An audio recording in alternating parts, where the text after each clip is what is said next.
Hi, my name is Melanie Weiss. My residence is in Akron. So I have some questions for you guys. So the mayor claimed to spend $1.4 million on homeless programming, but it's $685,000. So I'd like to know where that money is going. It is your responsibility to let us know that.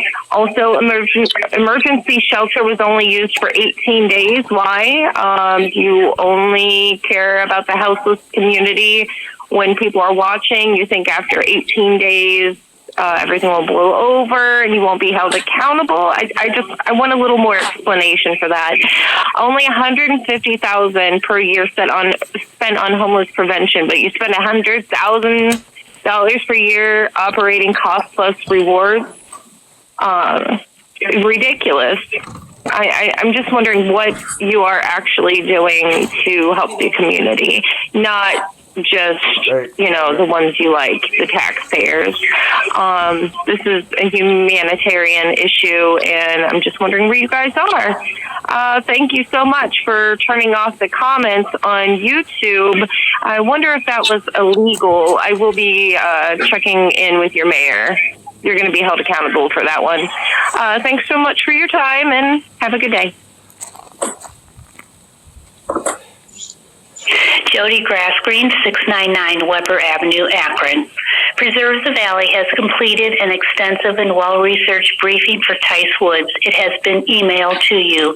Because this is city-owned property with such serious implications to citizen resources, please consider looking at all of the RFPs that will have been submitted come March 31st, not just the one chosen for you to consider. It is important that many voices are heard, especially since Tice Woods is not part of the Valley Master Planning process. I would like to draw your attention to page 4 that lists the 10 reasons we believe the Tice property has the potential to be an environmental, ecological, and recreational business success story for Akron. Here are the 10 reasons why it should be conserved. Valuable natural resource. Tice is the last major green space in the city limits. Connectivity. Tice is a key piece of an existing green belt, which includes land leased or owned by West Creek Conservancy, Summit Metro Parks, and the Cuyahoga Valley National Park. Wildlife diversity. Tice supports a wide range of wildlife important to the ecosystem of the Metro Parks and National Park. Tree canopy. The 45 acres of ground cover and tree canopy on Tice is vital for carbon lockup and protecting the valley from storm water runoff. Economic cost. The cost of more development on the already stressed and high maintenance infrastructure of the valley is too high for taxpayers. Equity and outward migration. Developing Tice accelerates outward migration trends and ignores environmental equity issues faced by Akron's poorest wards. Recreation potential. Tice offers the opportunity for expanded recreation amenities for Akron citizens next to Summit Metro Parks. Education potential. For Akron youth, the Tice Woods offers a prime location for a future outdoor education facility to increase economic opportunities for minority youth in underrepresented fields like environmental studies and green design, and has implications for collaboration with APS career academies. Tice, once a degraded property next to landfill, is now a thriving ecosystem that needs to be valued and maintained for the future. Master plan connection. Tice is adjacent to the master plan area and should be included. Master plan connection. Tice is adjacent to the master plan and should be included in that process. Thank you for your time and service to the citizens of Akron. Good night. Hi, my name is Ryan Keane. I am a member of About Face Betters Against the War and serve the people of Akron. I was born in Akron and I'm a longtime resident of Ward 10. I'm looking forward to hearing Councilwoman Samples follow up for answers on the questions regarding the encampment sweep behind Grace Park on February 17th. According to the Akron Beacon Journal, CSSX notified the mayor's office and APD on February 10th about this encampment sweep behind Grace Park. Who was notified in the mayor's office and APD on February 10th? Why wasn't City Council notified? Why wasn't the houseless community surrounding Grace Park notified or any proper notifications posted? Why isn't city property and CSX property behind Grace Park properly marked? Have any council people or anyone from the mayor's office visited the numerous encampments throughout Akron to reach out to these citizens and listen to their lived experience and current conditions?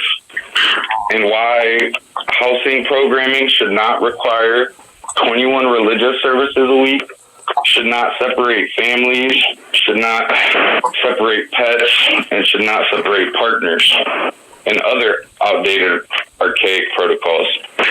Magistrate Tao says that right now there are over 100 plus evictions per week in Akron and rising. Rent in 2000 was $483 a month. Rent in 2018 is $816 a month in Akron. Rent is up 53% since 2000. Income is only up 29% since 2000.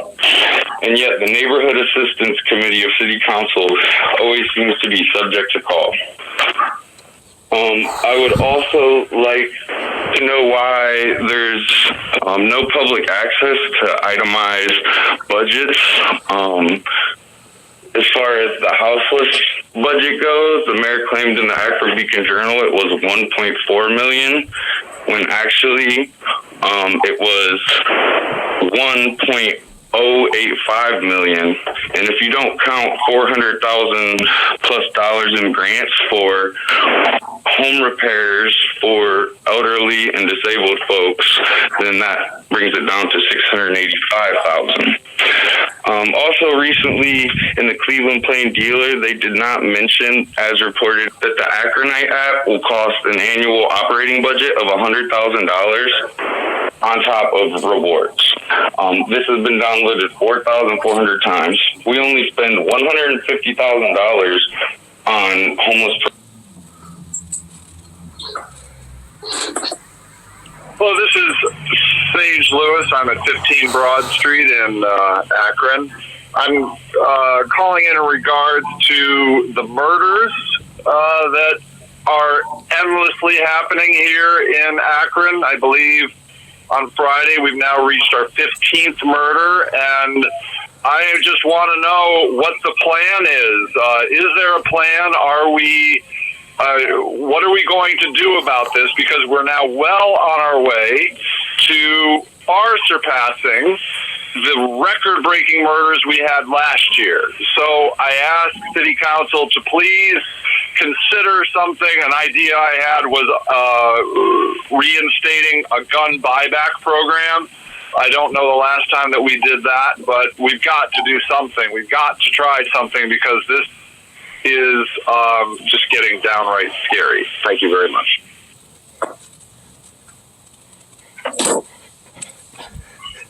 That concludes our public comments for this evening. So I want to thank everyone who participated. We'll now move into our committee assignments. Rules, Councilman Freeman. 2:30. Public Safety, Councilman Kamer. 2:15. Budget and Finance, Councilman Freeman. 3 p.m. Parks and Rec, Councilman Neal. 1:45. Planning and Economic Development, Councilman Fusco. 1 o'clock. Housing and Neighborhood Assistance. Subject to call. Public Service, Councilwoman Samples. Yeah. Health and Social Services, Councilwoman Amobian. 2:30. Public Utilities, Councilman Freeman. 2:45. Councilman Lombardo. Sorry, I was just waiting for any more business. I'll chime in after that. No, you go ahead. Yeah, we're ready. Oh, okay. Now's the time. Just wanted to ask council or you, Madam President, about these block watch signs that we used to have in our inventory. Some of you may recall that they said, crime, report it, don't support it, and then gave the Akron Police non-emergency number on there. So just looking to see whether we can get more in inventory for, neighborhood block watch meetings or like a new design for these types of signs. Who would I work with, and can they be supported by council's budget?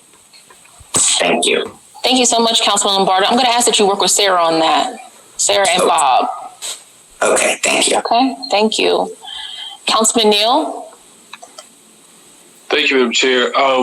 Just want to ask, I know we passed the budget, and last year we said that as council we would come together and go over our budget. To Councilman Phil Lombardo's point, it would be good for us to understand council's budget, and now we have the added responsibility of the American Rescue Plan. It's great that we're going to have a chance to have $100,000 per ward, but that's COVID dollars. We have yet to appropriate our annual budget in an equitable manner across our wards.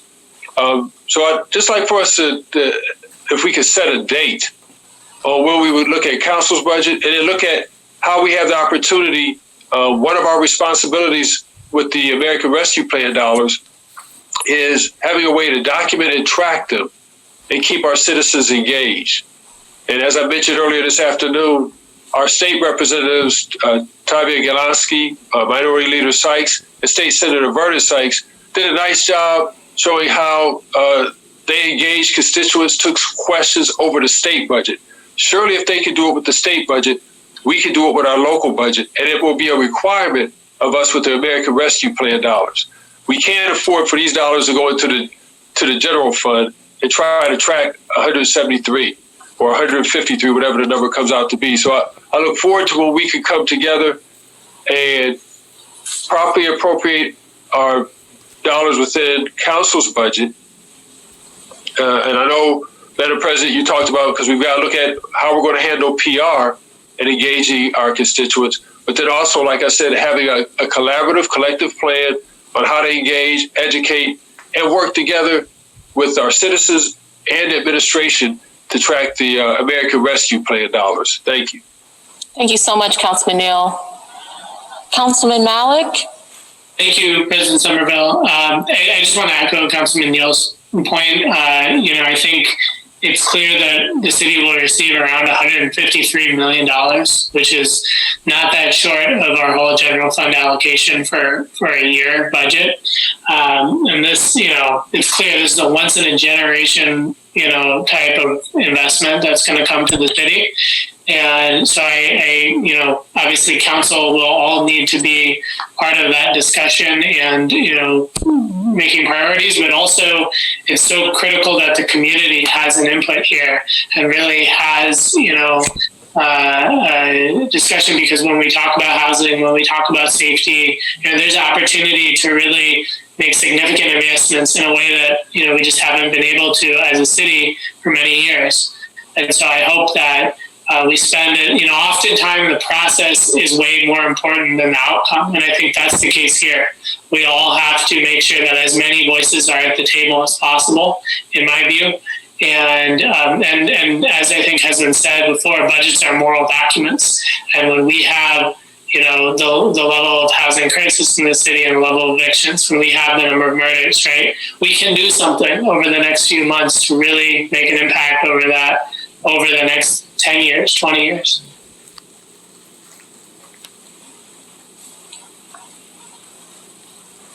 Thank you, Councilman Malik.